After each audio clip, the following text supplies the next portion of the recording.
Welcome to Emergence and Underpinnings. I'm here with Sean Mishka. I'm Tyler Yerby. We couldn't be more excited to be with you here today. This course is something that has been coming together over the course of time and something that we couldn't be more excited to present to you guys. We're going to be discussing concepts that live and breathe within an ecological dynamics approach or an ecological dynamics framework. There are so many different directions that we're going to be able to go over the next number of hours with this course. But like Tyler mentioned, this is something that has emerged over a significant period of time. There's a need, there's an invitation, there's an opportunity for us. And those words will be something that will mean something different for you, we hope, after the next number of hours of this course delivery. But as you can see with where we're going to go and how we're going to go there, what we find when we really investigate sport movement behavior from an ecological dynamics framework, perspective, and lens is you know already that if you even started to dive into this, there's often a lot of intimidating, dense thoughts, a lot of language that maybe some words mean something different than what it does if you're using them in common nomenclature. So we're going to encourage you today to kind of be taken to your challenge point. And when I say your challenge point, this is a place where you can grow. We all are going to be expected to be in different places with our journey with some of these ideas, some of these concepts. But it is Tyler and I that are going to hope to give you some of our experience and hopefully some of our nuances in the ways that we allow it to live and breathe in our craft. And because of that, we're going to try to make some of these bigger, deeper conceptual ideas a little bit more manageable for you to chew. Like I said here, a little bit more accessible as well as digestible. And finally, because we are going to your challenge point, we're looking to stretch you as much as we possibly can. That stretching is going to be something that should be emergent for you. We don't know your athletes, you don't know our athletes, and what we want you to do is be able to take it and harness it and hold on to it and let it live and breathe within your craft. And encouraging you guys as much as you possibly can, taking the notes that you need to, that way you can look back over your notes at a later point. I mean, I can tell you from my personal experience, these are not concepts and terms that just immediately are something that you remember and understand, and that's okay. And being aware of that ahead of time, that way, whenever you're out and you're working with your athletes, you'll start to see this, like Sean mentioned, kind of emerge in all of these interacting constraints that are helping influence that behavior that you're seeing. So take the time right now, just be aware ahead of time that this is an umbrella approach to learning, and we're here together because we're all going to be learning as we go. Well, and on that same token or note, one thing I would like to tell you all is this is something that is so relatively new yet in the field when we look at sport kinesiology, is it's going to be constantly unfolding and emerging in more new dynamic ways. So we want to be able to lock arms with each participant out there in any way, shape, or form that we possibly could, because all of these ideas are going to continue to evolve. Ideas under an ecological dynamics framework are still expanding. So what we're hoping to try and enlighten you on are some of these underpinnings, some of these underpinning concepts and ideas and where they stand right now. But where they stand right now in 2019 may be drastically different than where they will 1 year, 5 years, 10 years, 20 years from now as we all lock arms accordingly together. Absolutely. So before we go any further, here's a slide that sort of speaks to that exact same thing that we were just referring to. This is obviously someone that most people will be able to identify with, most people are very familiar with. Most people think of him, though, as a martial artist.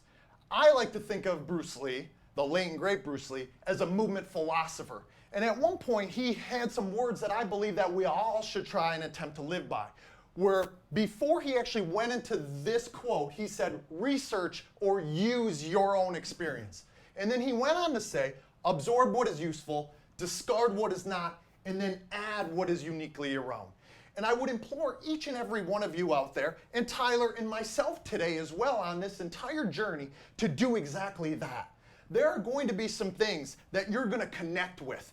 Over the next number of hours, there's going to be some concepts that you really identify well with and that you want to have and hold on to deeper and more intimately than other concepts. And we encourage you to do exactly that. Absorb what you feel is useful. And hopefully there's going to be a lot of things that fit that category. But secondly, we're fully understanding that you're going to have some things that you encounter that don't either A, make sense to you, B, you do not believe in, or C, we haven't even explained to the degree that resonates with you. And that's okay. It's okay to discard it right now. Maybe you will connect to it later on. Maybe you will not. Maybe you just think that we're up here blowing smoke about a certain concept, and that's totally okay. And then finally, what I would implore each one of you as a sport movement specialist to do is don't forget to add what is uniquely your own. You have your own special sauce, and I encourage you, and I know Tyler would do the same, to embrace that, to embody that, and to take that and run with it. Because you are different than Tyler and myself in certain ways, and your athletes also want to feel and live and breathe with that same passion and energy. Yeah, absolutely. I don't need to add too much there. Obviously, that kind of encapsulates all of it, but you and your athlete or athletes are a learning system. So with that, being the fact that we're not working with them, those subtle nuances and kind of the way that actual behavior occurs is going to help shape and help form everything that moves from there. So this is unique right here because for us at Emergence, we really strongly feel that how you currently view sport movement behavior, so we're talking both motor learning, both motor control, is going to influence essentially how you interact, how you coach, how you teach your athletes. And the reason why we have this slide obviously so early on is because if you are going into a situation and you're going to be designing your practice activities, the way in which those practice activities unfold and all the interactions that occur within those practice activities is going to be something that is going to be set the foundation for everything that is going to occur from a learning standpoint of the athlete and how then their behaviors will then unfold in a similar manner on the field. Yeah, and the one thing that I will add there, even though Tyler said it wonderfully, is that how you view sport movement behavior, specifically from a theoretical perspective, how you grasp onto certain concepts and how you identify yourself as in regards to some of the theories, whether you're more traditionalist in your thought processes to how movement behavior is emerging, versus if you have more of an ecological dynamics framework and lens that you're looking at things through, will drastically influence the way you coach and teach and the ways that your practice activities are designed, and even how you interact with your athlete as part of that learning system. Kind of that guiding rather than commanding. That's something we want you to really think about, specifically from an ecological dynamics framework, is that we have these guide rails or essentially these channels, these ways in which we are kind of nudging behavior as pedagogists, how we can encourage that behavior to occur rather than commanding or demanding something that has to occur. And finally, I would also say here with this course, it's entitled Underpinnings for a reason. Tyler and I, as well as all of us at Emergence, are firm believers that the best theory will actually inform the best practices. Absolutely. So for how you are viewing sport movement control, sport movement execution, sport movement skill and behavior is going to be vitally important then when we look at skill acquisition and the emergence of that as well. Absolutely. So essentially, where did we begin? And this wasn't even really the starting point, but I can speak to specifically myself, this handsome individual here on the right side, which is about 10 plus years into my journey. And I've only been in the industry for about 13. But when we look at kind of what has shaped who we have become over time, we just want to take a moment to kind of speak to what has occurred maybe previously, and then essentially how we have changed, how we have learned as we've grown. This right here was not just about 2.5 years ago at a course that I was delivering in Tokyo, Japan. And I've said this numerous times on podcasts where I was kind of at that time probably 75% more of an ecological type approach to learning, and still about 25%, I guess you could call technical model idealized patterns. I didn't really at the time still view it as an information processing approach, but it very much was. So I say that simply because here I am. I believe it was actually a high knee ISO with switch, so very much of a linear speed progression, something that you had seen, you've seen emerge and track quite a bit. But the point being is that I was actually teaching this here, that it was going to unfold that way almost as in like a representation that could be deployed regardless of situation.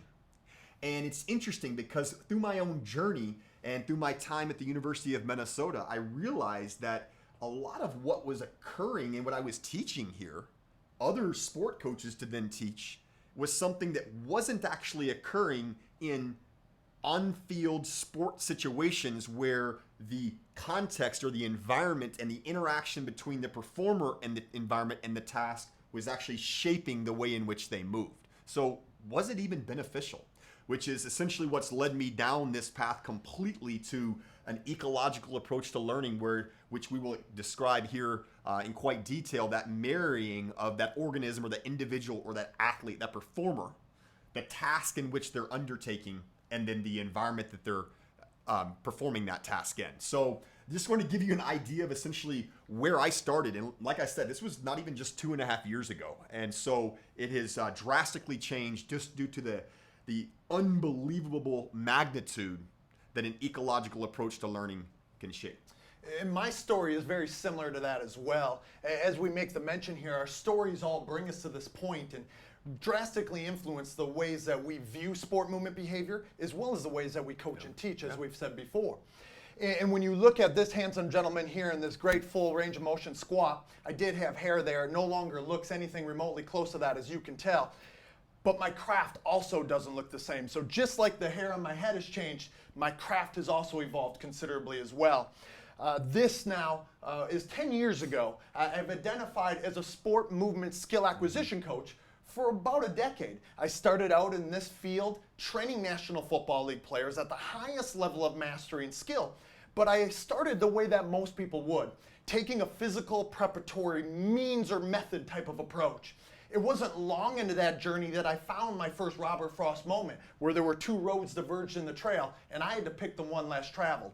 Thankfully, I did, and I started to identify as a sport movement skill acquisition coach at that time. I realized that this movement was really what everything was built on in sport.